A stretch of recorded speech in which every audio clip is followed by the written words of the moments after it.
السلام علیکم۔ سابق جج کی اہلیہ کی طرف سے ننھی معصوم بچی پر تشدد کا واقعہ ہو، کل جڑاں میں پیش آنے والا مسیحی برادری پر ظلم و ستم کا واقعہ ہو، یا فیروز پور میں ایک جعلی پیر کے گھر میں ایک ننھی کلی سسکتے ہوئے اپنی جان دے دے، وہ سانحہ ہو، ہم بحیثیت قوم کس کس واقعے پر، کون کون سے سانحے پر افسوس کریں گے؟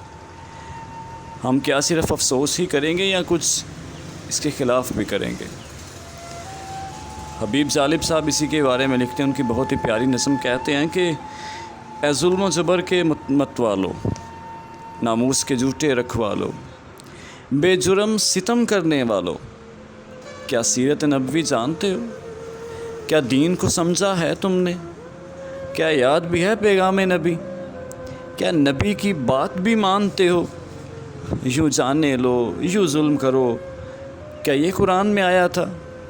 اس رحمت عالم نے تم کو کیا یہ اسلام سکھایا تھا؟ لاشوں پر پتھر برسانا کیا یہ ایمان کا حصہ ہے؟ الزام لگاؤ، مار بھی دو، دامن سے مٹی جھاڑ بھی دو، مسلمان بھی کہلاؤ اور پھر ماؤں کی گود اجاڑ بھی دو۔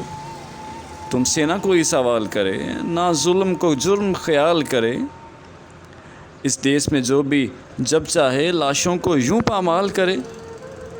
لیکن تم اتنا یاد رکھو، وہ وقت بھی آنا ہے جس کے نام پہ ظلم کیا، اس ذات کے آگے جانا ہے، اس خون ناحق کو پھر وہ میزان حشر میں تولے گا۔